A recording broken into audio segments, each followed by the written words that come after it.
अस्सलाम वालेकुम जी, आप देख रहे हैं प्रोग्राम दुनिया के साथ और मैं हूं आपकी मेज़बान आसमा इकबाल। आज सबसे पहले हम बात करने जा रहे हैं ईरान की, जिसकी जानिब से कहा गया है कि न्यूक्लियर माहदे के लिए बातचीत पर तैयार हैं, लेकिन मगरिब का दबाव किसी सूरत कबूल नहीं है। जबकि दूसरी जानिब इजरायली फ़ौज के सरबराह ने एक इंटरव्यू में एक बड़ा बयान दिया है। कहना उनका यह है कि ईरान पर हमले के लिए मनसूबे पर तेज़ी से अमल दरामद जारी है।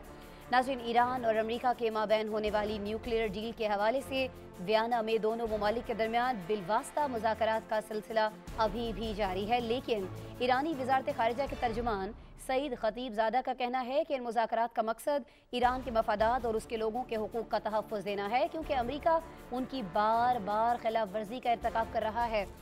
सईद खतीबज़ादा का कहना था कि बदकिस्मती से गुज़श्ता कुछ सालों में यूरोपीय ममालिक ने इस हवाले से कुछ नहीं किया है।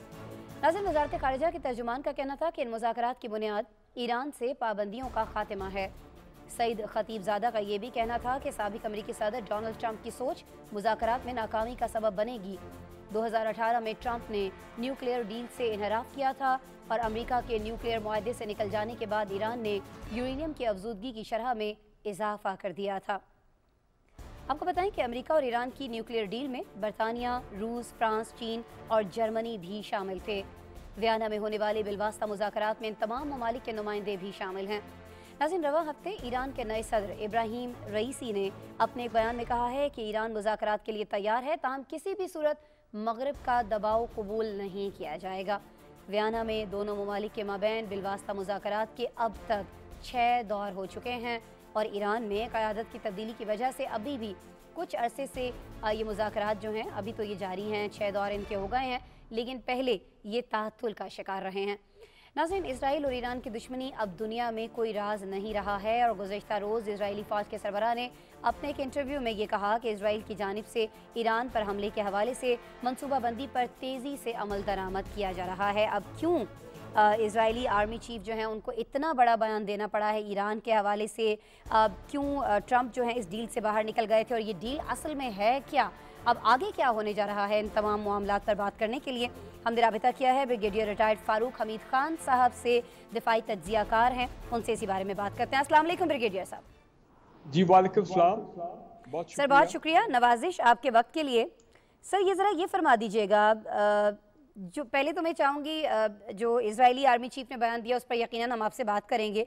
जो डील हुई थी 2015 में, मैं चाहूँगी कि इसके खद्दो खाल क्या थे, कुछ चीदा चीदा आप हमारे देखने वालों के लिए फरमा दीजिएगा और फिर ये भी बयान कर दीजिएगा कि क्यों ट्रंप को इस मुआहदे से निकलना पड़ा था। बिस्मिल्लाह, बहुत शुक्रिया।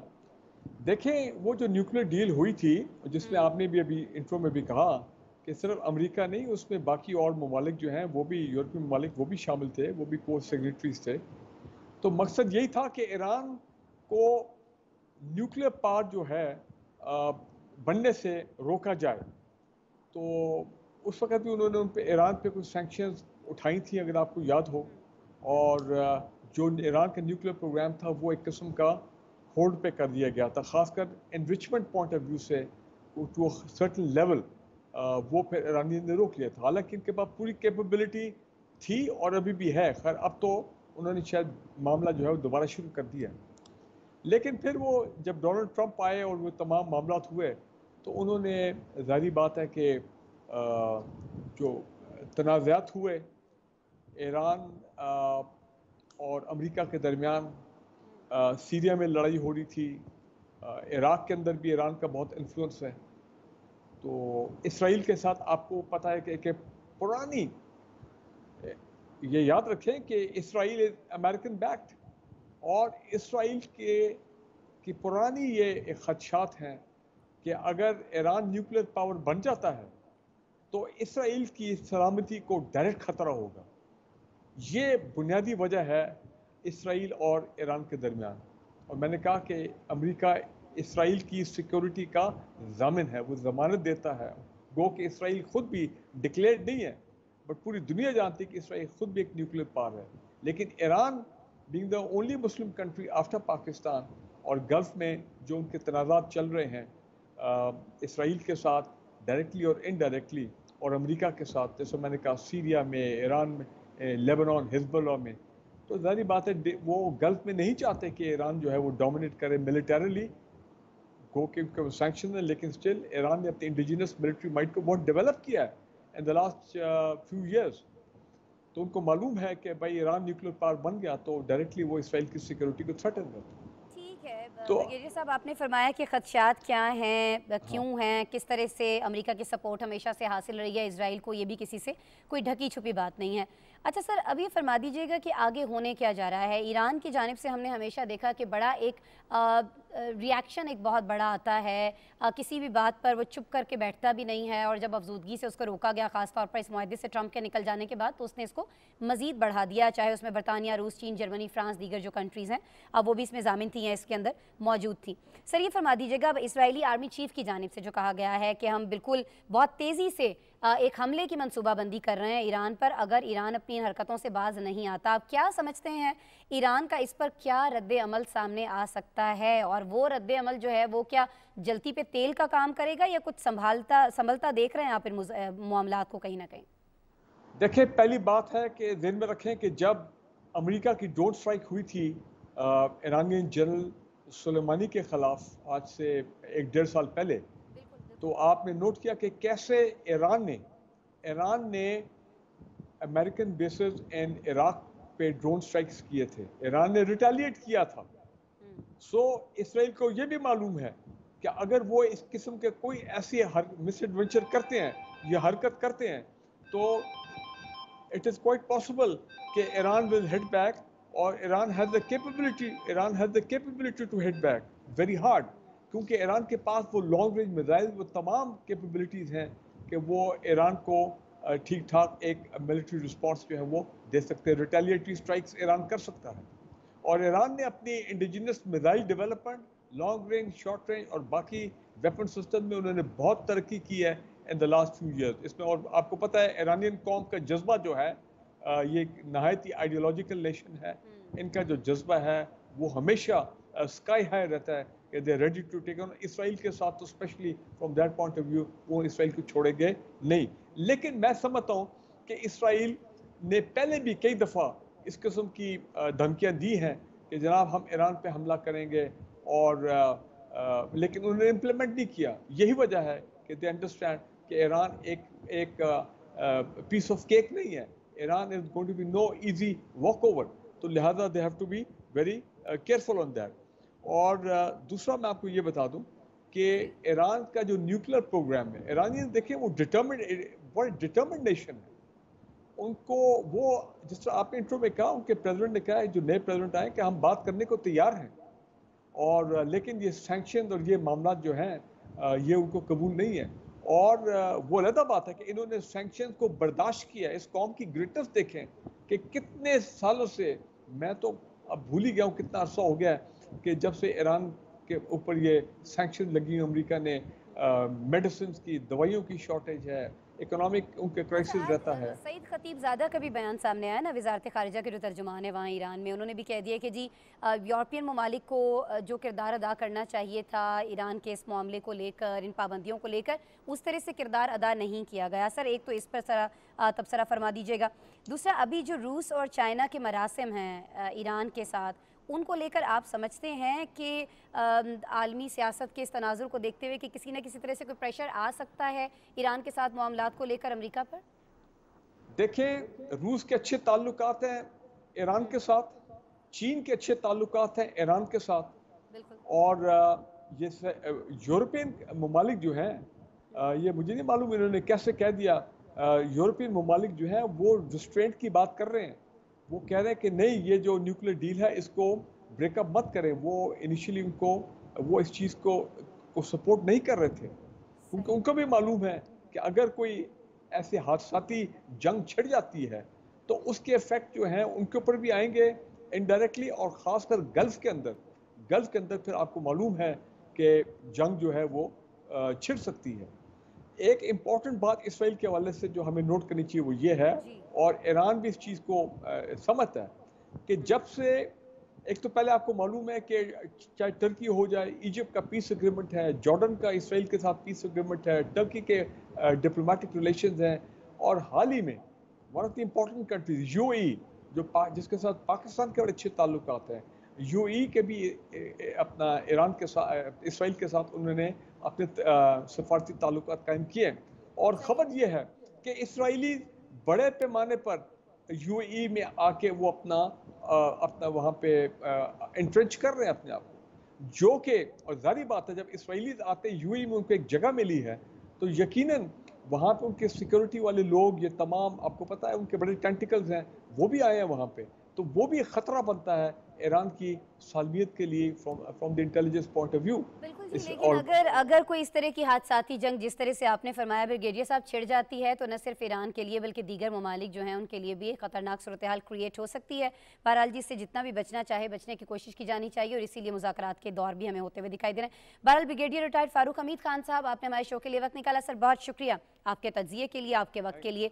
अच्छा जी, ईरान में यूरेनियम की अफजूदगी जारी है, जो कहा जा रहा है कि अगर यहाँ पर झड़प हो जाती है, जंग छिड़ जाती है, जिस तरह से धमकियाँ दी जा रही हैं इसराइल की जानिब से, तो बहुत सारे लोगों के लिए बहुत सा ये नुकसान हो सकता है, न सिर्फ ईरान के लिए बल्कि दीगर ममालिक के लिए भी सूरत हाल गंभीर हो सकती है। लेकिन जी अब हमें बात करनी है कुछ ऐसी गंभीर होती सूरत हाल की जो अमेज़ॉन के अंदर दिखाई दे रही है। अमेज़ॉन के जंगलात जिन्हें ज़मीन के फेफड़े तस्वुर किया जाता है, और तस्वुर इन्हें इसलिए किया जाता है ज़मीन के फेफड़े क्योंकि ये कुराए अर्ज़ पर ऑक्सीजन का सबसे बड़ा ज़रिया है। लेकिन नाज़रीन, एक ताज़ा तरीन मुतालियाती रिपोर्ट आई है, और उस रिपोर्ट में कहा यह गया है कि अमेज़ॉन के जंगलात में जो लगने वाली आग है और जो जंगलात की कटाई की जाती है, इसके सबब ये जंगलात कार्बन जज़्ब करने से ज़्यादा कार्बन खारिज करने का मौजब बन रहे हैं। जी हाँ, बिल्कुल आपने सही सुना कि ये दरख्त जिनका काम ही ये होता है कि कार्बन डाइऑक्साइड जितनी भी उस फ़ज़ा में मौजूद होती है उसको ये जज़्ब कर लें, ये जज़्ब तो कर रहे हैं जितनी इनको करनी है, लेकिन फिर उससे ज़्यादा वापस ये खारिज भी कर रहे हैं।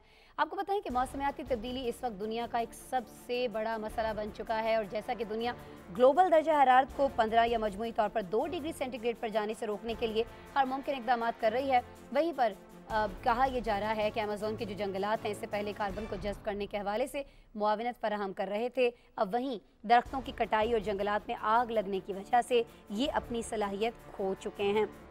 क्या वाक़तन ऐसा होता है? यकीनन ये रिपोर्ट की गई, रिपोर्ट सामने आई है तो रिसर्च भी बहुत ज़्यादा हुई होगी।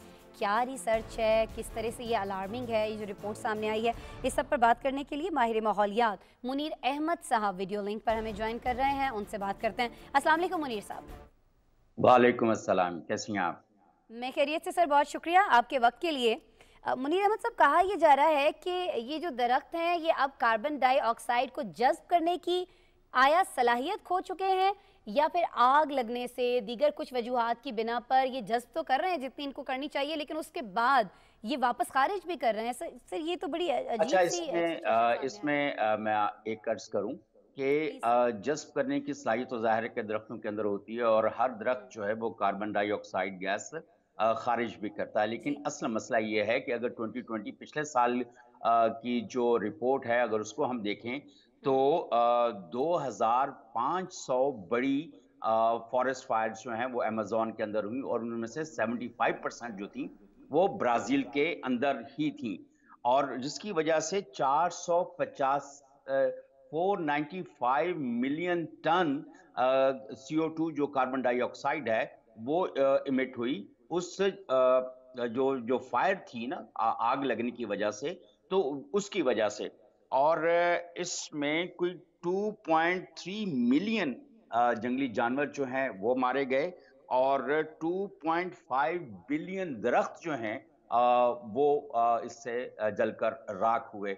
तो ये एक बड़ी अजीबोगरीब किस्म की सूरत हाल, और अभी जो चंद महीनों के इस साल के चंद महीनों के अंदर जो सूरत हाल है उसकी मैं आपको बताता चलूं कि उसमें अभी तक 267 बड़ी आग जो है वो उसकी वारदातें हो चुकी हैं, और 2 ठीक है लाख सर, जब इतने बड़े पैमाने 60,000 पर अब 2.335 बिलियन ट्रीज आपने बताया कि जल चुके हैं, ख़त्म हो गए हैं, कट चुके हैं, लेकिन अभी जो दरख्त मौजूद हैं अभी भी, जब जिनको हम फेफड़े ही कंसिडर करते हैं पूरे कुराए अर्ज़ के लिए, जब वो एक इतनी बड़ी तादाद में कार्बन डाइऑक्साइड खारिज कर रहे हैं और ये अमल किसी तौर रुक नहीं रहा है मुनीर साहब, तो ये कितना ख़तरनाक है? ग्लोबल वार्मिंग के हवाले से हम बहुत ज़्यादा बात करते हैं, लेकिन अब इसको कैसे रोका जाए?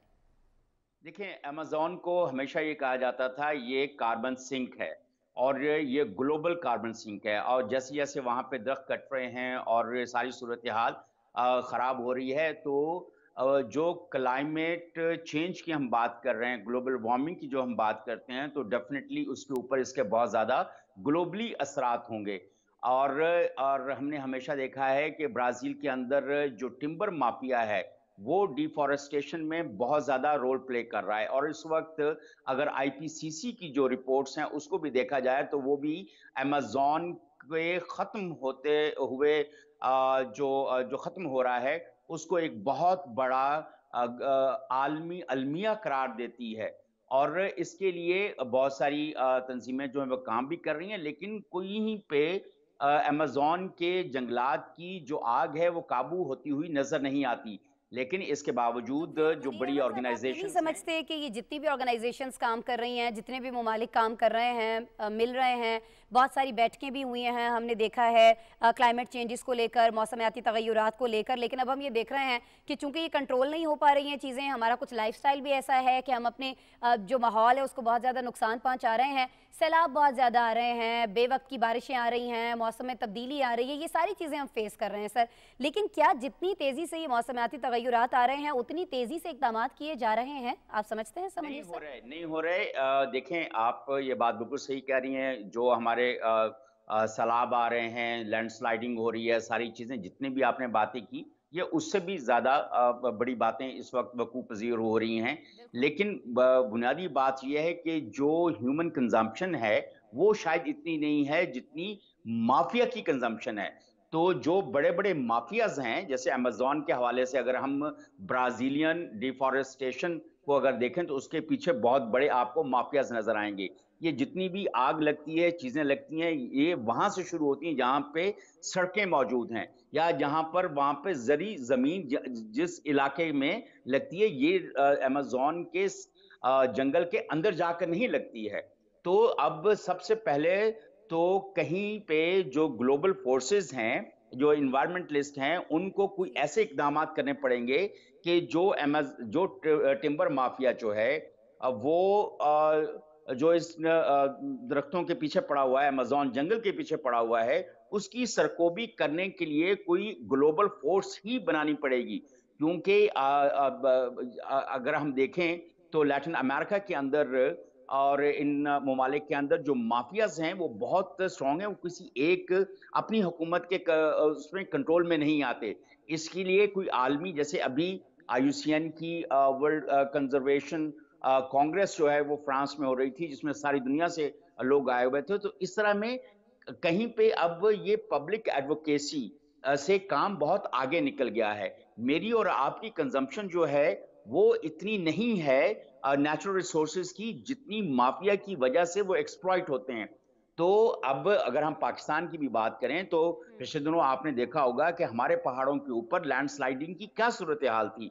अब वहां पर ये है कि वहां का जो हम अपने नॉर्दर्न एरियाज के अंदर जो है अब माफिया को कंट्रोल बिल्कुल नहीं कर मुनीर पा अहमद रहे। साहब, आपका मैसेज पहुंच गया। आप माहिर माहौलियात हैं और आपने बिल्कुल सर दुरुस्त बातें की कि जिस तरह से ख़तरात मंडला रहे हैं या ख़तरात अब हमारे सामने आ गए हैं, रिजल्ट सामने आ रहे हैं, उस तरह से इकदाम नहीं हो रहे हैं। और जहां बहुत सारे दरख्त लगाने की बात होती है, बहुत सारे और इकदाम होते हैं, टिम्बर माफिया के खिलाफ भी कुछ ना कुछ कवानीन जो हैं ग्लोबली वो बनाने की ज़रूरत है। बहुत शुक्रिया मुनीर अहमद साहब आपके वक्त के लिए, माहौल के हवाले से हमसे बात करने के लिए। हम बात कर रहे थे जी अमेज़न के जंगलात की, जो अब हालिया रिपोर्ट ये बताती है कि जितनी कार्बन डाइऑक्साइड अपने अंदर जज्ब कर रहे हैं उससे कई गुना ज़्यादा खारिज कर रहे हैं, जो पूरी दुनिया के लिए, पूरे कर रहा है अर्ज़ के लिए बहुत ज़्यादा ख़तरनाक सूरत हाल है। उसको कंट्रोल करने के लिए क्या इकदाम हैं, उन पर भी मुनीर अहमद साहब अपनी राय हमसे शेयर कर रहे थे। अच्छा जी, अभी हमें आपको लेकर चलना है फ्रांस, जहां आप सभी लोग जानते हैं कि 2015 में आज से तकरीबन 6 साल पहले दहशतगर्दी का एक बड़ा वाक़या हुआ था।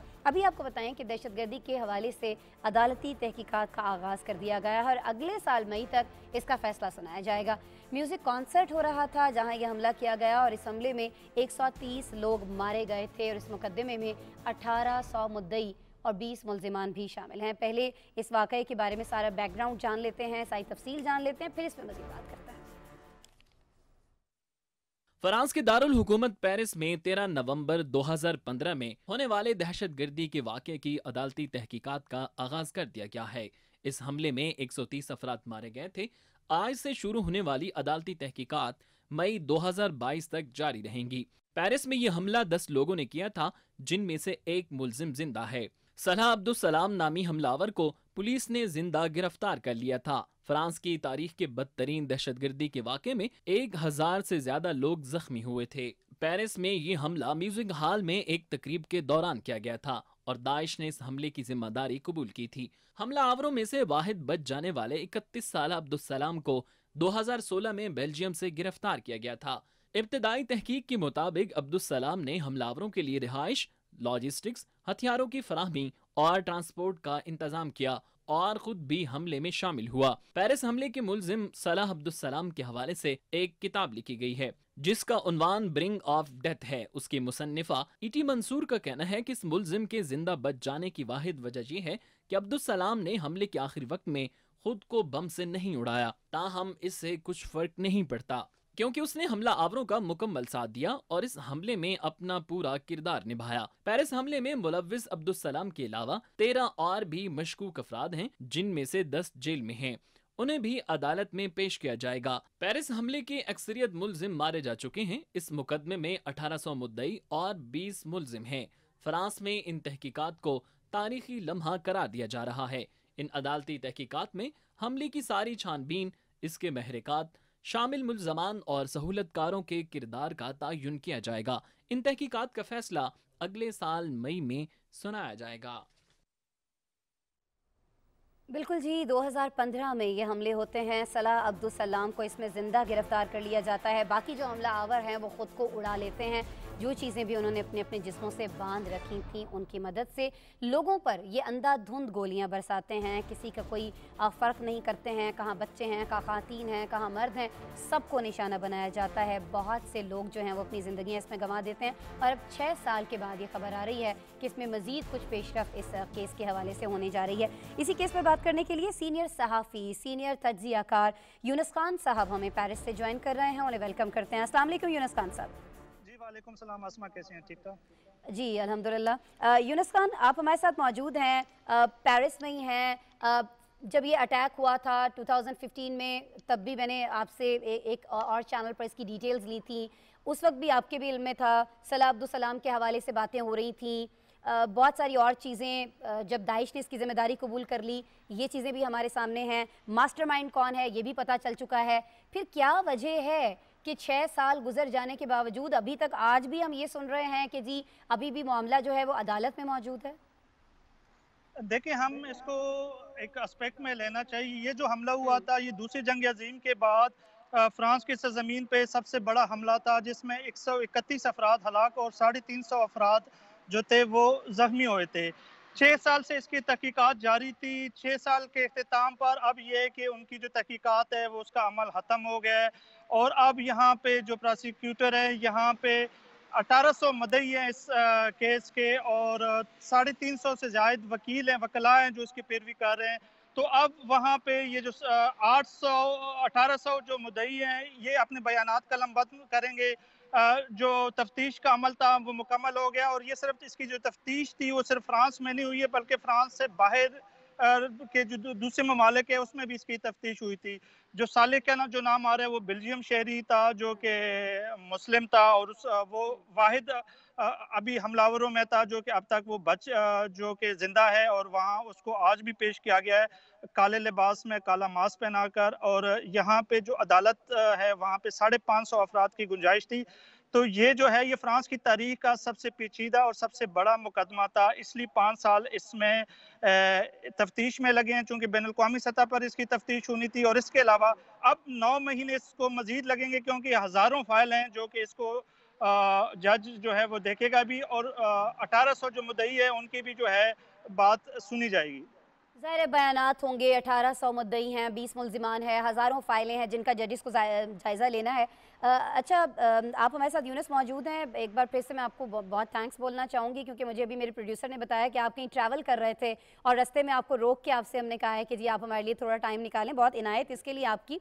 ये बता दीजिएगा, आप खुद जैसे बार बार कह रहे हैं, हम लोग भी जानते हैं कि फ़्रांस की तारीख का ये सबसे बड़ा अगर कहा जाए कि दहशतगर्दाना हमला है तो गलत नहीं है, बिल्कुल ये इसी तरह से है। लेकिन हमने देखा कि न्यूजीलैंड में जब एक हमला होता है, एक अटैक होता है, तो उसके बाद कुछ नए कवानीन, अभी हाल में ही परसों हमने खबर दी थी, मुतारिफ़ कराए गए हैं, कुछ सख्तियाँ की गई हैं, मशकूक लोगों के हवाले से कुछ चीज़ें की गई हैं, स्टेप्स लिए गए हैं। फ्रांस में क्या हुआ यूनस, इस हमले को लेकर अब तक कुछ कवानीन में तब्दीली आई है? देखिए बहुत ज़्यादा तब्दीली आई है। ये 13 नवंबर 2015 को ये हमला हुआ था। ये 3 मुख्तलिफ मकामात पे हमला हुआ था और ये बिल्कुल प्री प्लान तरीके से हुआ था। इसके बाद यहाँ पे फ्रांस के अंदर यहाँ पे इन्होंने इमरजेंसी का नफाज कर दिया था। मुख्तलिफ कवानीन इन्होंने सख्त कर दिए थे। इंसदादी दहशतगर्दी के हवाले से, मुसलमानों के जो दहशतगर्द तंजीमें हैं उनके हवाले से, और उस 2015 का जो तसलसल है, अब हम पिछले 5 से 6 साल तक देखते आ रहे हैं कि हर साल कोई ना कोई कानून में सख्ती आ रही है, मजीद सख्ती आ रही है, और तंजीमों पे, मुख्तलिफ तंजीमों पे को बैन किया जा रहा है, मुख्तलिफ अफराद को पकड़ा जा रहा है। तो यहाँ पे फ्रांस में इस हवाले से बहुत ज़्यादा कवानीन साजी हुई है और बहुत ज़्यादा जो सख्तियाँ हैं वो की गई है कवानीन में। इन्होंने मुस्लिम जो वो लोग जो शिद्दत पसंद है उनके लिए बहुत सी जो है उन्होंने सख्ती की है। तो ये हर साल हम देख रहे हैं कि 5-6 महीने के बाद मुसलमानों के हवाले से कोई ना कोई नया कानून यहाँ पे हमें देखने को मिलता है। ठीक है, कोई ना कोई नया कानून भी आता रहता है, क्योंकि इस हमले के बाद अब बहुत ज़्यादा तब्दीलियां आप देख रहे हैं और तब्दीली होनी भी चाहिए, जिस तरह से फ्रांस की हिस्ट्री का एक बहुत बड़ा दहशतगर्दाना वाक़या था। बहरहाल यूनुस खान, आप पेरिस से हमारे साथ मौजूद थे, सीनियर सहाफ़ी हैं, जर्नलिस्ट हैं, बहुत शुक्रिया सर आपके वक्त के लिए। अच्छा जी, हमने बात कर ली आज फ्रांस के हवाले से भी, जहां दहशतगर्दी को लेकर आप देख रहे हैं कि एक बड़े मुकदमे का अब वक्त दे दिया गया है कि 9 माह के अंदर अंदर इसका जो फैसला है तफसीली वो आ जाएगा, क्योंकि जो 1800 ऐसे लोग हैं जिन्होंने अपने प्यारों को गंवाया है वो भी इस हवाले से मुतालिबात करते हुए दिखाई दे रहे हैं और कुछ ना कुछ नई पेशरफ्ती कहीं ना कहीं हो रही है। इसलिए अब इस केस की दोबारा से हेयरिंग होती हुई हम देखेंगे, जो भी अपडेट्स रहेंगे आपको यकीनन आगाह करते रहेंगे। अभी हमें रुख करना है ऑस्ट्रेलिया का, जहाँ के वज़ीर आज़म स्कॉट मॉरिसन को फादर्स डे के मौके पर सिडनी में अपने ख़ानदान से मिलने के बाद कैमरा वापस आने पर अवाम और सियासी नुमाइंदों की तरफ से सख्त तनकीद का सामना करना पड़ा है। अब जब ये खबर सुनने में आती है तो हर शख्स हैरत का इजहार करता है कि अगर वो फादर्स डे पे अपने घर मिलने चले गए थे तो उसमें ज़्यादा बड़ी बात क्या है। बड़ी बात यह है इस तनकीद की कि कोरोना के सबब यहाँ पर सफरी पाबंदियाँ आयद की गई थी तमाम आवाम के लिए। ऑस्ट्रेलिया में ये कह दिया गया था कि कोई भी एक रियासत से दूसरी जगह, दूसरी रियासत नहीं जा सकता है, चाहे वो फादर्स डे हो, चाहे वो किसी का बर्थडे हो, चाहे कोई भी किसी की लाइफ में कोई भी बड़ा इवेंट हो। लेकिन अब स्कॉट मॉरिसन पर ये इल्ज़ामात लगाए जा रहे हैं, उनसे ये सवाल पूछा जा रहा है कि जब आपने आवाम पर पाबंदियाँ लगा दी तो ये कहाँ का कानून है कि आप चूँकि वज़ीर आज़म हैं तो आप खुद सफ़र करते फिरें, आप अपनी फैमिली से मिलते फिरें, क्योंकि इसके लिए आपको खुसूसी तौर पर इस्तिस्ना लेना चाहिए था, जो कि आपके पास नहीं है। अच्छा जी, आपको ये भी बता दें कि ऑस्ट्रेलिया में कोविड की वजह से लगाए गए लॉकडाउन की वजह से रियासत से दूसरी रियासत के सफ़र पर जो पाबंदी आयद की गई थी उस पर भी आवाम को हमने देखा था कि बहुत ज़्यादा गुस्सा था, बहुत ज़्यादा नाराज़गी पाई जाती थी। कहा यह गया था कि ऑस्ट्रेलियाई हुकूमत को इक़दाम कुछ और लेने चाहिए, इस तरह से पाबंदियाँ नहीं लगानी चाहिए। लेकिन अब ये रिएक्शन तो फिर बनता था जब ऑस्ट्रेलियाई वज़ीर आज़म ने खुद इसकी पाबंदी नहीं की है। ऑस्ट्रेलिया में लॉकडाउन की वजह से बहुत सारे ख़ानदान हैं जो एक दूसरे से जुदा हैं और एक दूसरे से मेल मुलाकात नहीं कर पा रहे हैं। मॉरिसन पर तनकीद की दूसरी बड़ी वजह उनका ख़वातीन के तहफ़्फ़ुज़ के हवाले से होने वाली कॉन्फ्रेंस में खिताब भी बन चुका है। इस किताब में मॉरिसन ने यह कहा कि ऑस्ट्रेलिया में ख़वातीन के तहफ़्फ़ुज़ के हवाले से बहुत सारे मसाइल मौजूद हैं। अब इस बयान के बाद तनकीद करने वालों का कहना यह है कि मॉरिसन की हुकूमत की कारकर्दगी तसल्ली बख्श नहीं है। आवाम में उनकी मकबूलियत बहुत कम हो चुकी है और उन्हें वैक्सीन में सुस्त रवि और उसकी मसावी तकसीम के हवाले से भी बहुत ज़्यादा तनकीद का सामना करना पड़ रहा है। बहरहाल जी, जो भी सिचुएशन है उससे हम आपको आगाह कर रहे हैं। पहले हमने आपको बताया था कि सिर्फ़ और सिर्फ इन्हें वैक्सीनेशन के अमल को लेकर इनके मकबूलियत में कमी आई थी, लेकिन अब जी ये उस कम होती मकबूलियत को नहीं देख सके और किया इन्होंने ये किया अपनी फैमिली से मिलने के लिए फादर्स डे पर एक रियासत से दूसरी रियासत में ये चले गए। अब हम आपको लेकर चल रहे हैं फ्रांस। कोई अच्छी खबर नहीं है वहाँ से, अफसोसनाक खबर है।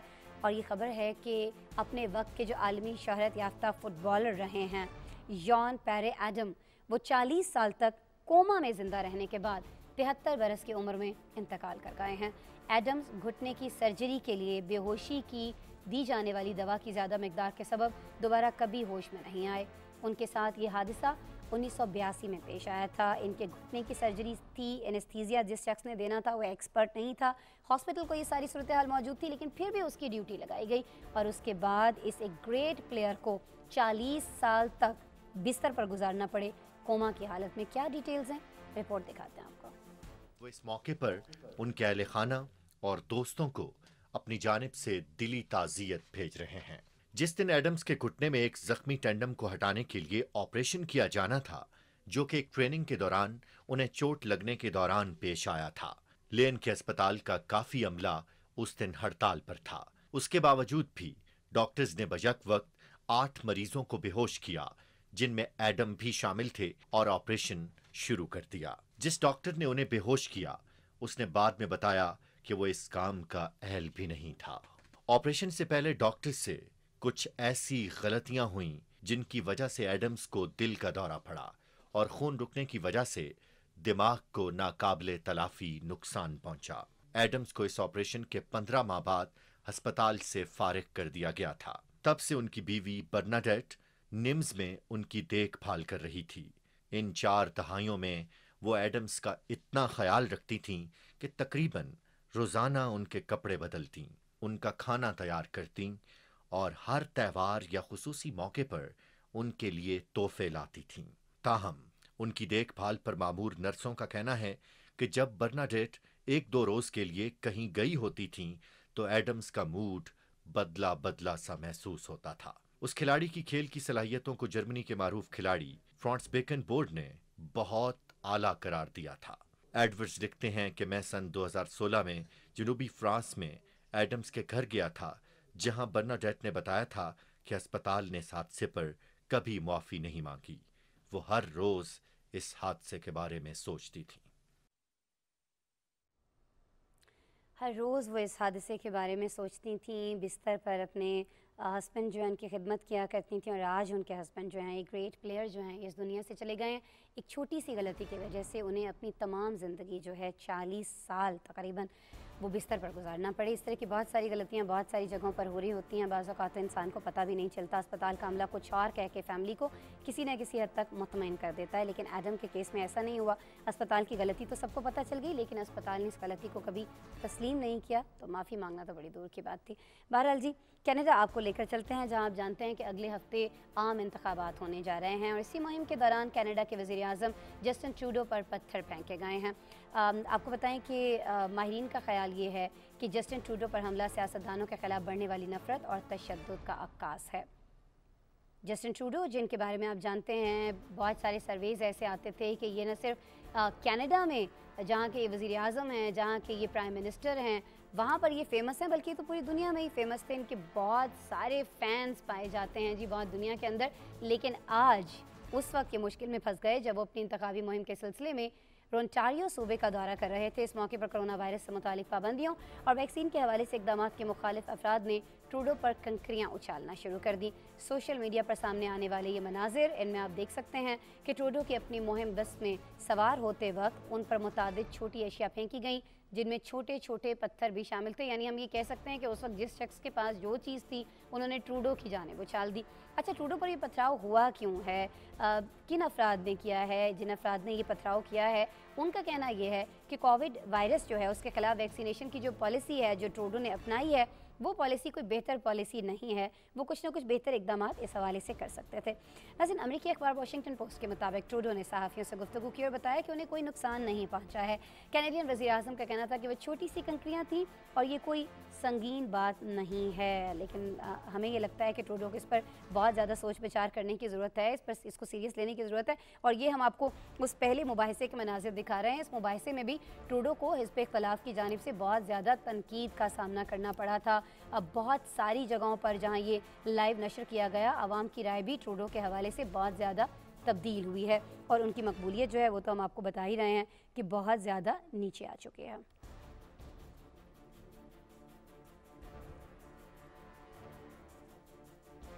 कनाडा में होने वाले इंतखाबात में क्या हो रहा है और ख़ासतौर पर ट्रूडो के साथ क्या हुआ, ये तो हमने आपको बताया। अब हमें मराकश चलना है, जहीं नई पार्लियामेंट के इंतखाब के लिए इलेक्शन का इनेकाद किया जा रहा है। यहाँ रजिस्टर्ड वोटर्स की तादाद 18 मिलियन है जो इंतखाबात में वोट डालेंगे। मराकश में होने वाले इंतखाबात के हवाले से हमारे पास खुसूसी पैकेज है, आपसे शेयर करता है। मराकश में नई पार्लियामेंट के चुनाव के लिए आज आम इंतखाबात हो रहे हैं। यहाँ रजिस्टर्ड वोटर्स की कुल तादाद 1 करोड़ 80 लाख है। जो अपने वोट के जरिए मराकश की नई पार्लियामेंट के अराकीन का इंतखाब करेंगे। 10 साल पहले यहाँ अरब स्प्रिंग के बाद बनने वाले नए आइन के मुताबिक ये तीसरे इंतखाबात हैं। 10 साल पहले यहाँ होने वाली शोरिश और खाना जंगी में मुल्की मईशत बहरान का शिकार हो चुकी है और नए आइन के तहत इंतखाबात में इस्लाहात का वादा अभी तक पूरा नहीं किया गया, जिसकी वजह से लोगों में इज़्तिराब की कैफियत है और हालिया वबा ने मराकश के मुआशी बहरान को मजीद बढ़ा दिया है। आम इंतखाबात के लिए यहाँ वबा से बचने के लिए सख्त एहतियाती तदाबीर पर अमल दरामद को लाजमी करार दिया गया है। इन इंतखाबात में हिस्सा लेने वाले उम्मीदवारों ने अपनी इंतखाबी मुहिम में रैलियां और कॉर्नर मीटिंग्स का इनकाद किया। हालांकि उस वक्त यहाँ डेल्टा वायरस बड़ी तादाद में लोगों को मुतासिर कर रहा था। 2011 से यहाँ जस्टिस एंड डेवलपमेंट पार्टी की हुकूमत रही है और यही सियासी जमात गुज़िश्ता 2 इंतखाबात अक्सरियत से जीती है। जस्टिस एंड डेवलपमेंट पार्टी को अपने हरीफ सियासी जमातों को national rally of independent party की तरफ से सख्त मुखालफत का सामना है। आज होने वाले आम इंतखाबात में मराकश के अवाम 395 अवामी नुमाइंदगान और 678 रीजनल कौंसिल की नशिस्तों के चुनाव के लिए वोट डालेंगे। मराकश में इंतखाबात के करीब अवामी राय शुमारी पर पाबंदी आयद कर दी गई थी। ताहम इस साल फरवरी में इस हवाले से होने वाले पूल्स में यहाँ के 64% लोगों का ख्याल था कि वो आम इंतखाबात के लिए अपना वोट का हक इस्तेमाल नहीं करेंगे। बिल्कुल जी, मराकश में होने वाले इंतखाबात के हवाले से खुसूसी पैकेज आप देख रहे थे। यहाँ होने वाले इंतखाबात हों या कनाडा में होने वाले इंतखाबात को लेकर ट्रूडो पर होने वाला मामूली पथराव हो, जिसके बारे में उन्होंने कहा कि उन्हें कोई खराज तक नहीं आई है, वो बिल्कुल महफूज है और वो इसको बिल्कुल एक हल्की फुल्की सी बात ले रहे हैं। ये तमाम चीज़ें आज हमने आपसे शेयर की हैं। इजराइल के हवाले से बात हुई है, ईरान के हवाले से बात हुई है, दीगर टॉपिक्स भी आज के प्रोग्राम में हमने शामिल किए हैं। कल रात ठीक 11:10 पर आपसे दोबारा मुलाकात हो रही होगी। तब तक अपना बहुत सा ख्याल रखिएगा। अल्लाह ने के बाद।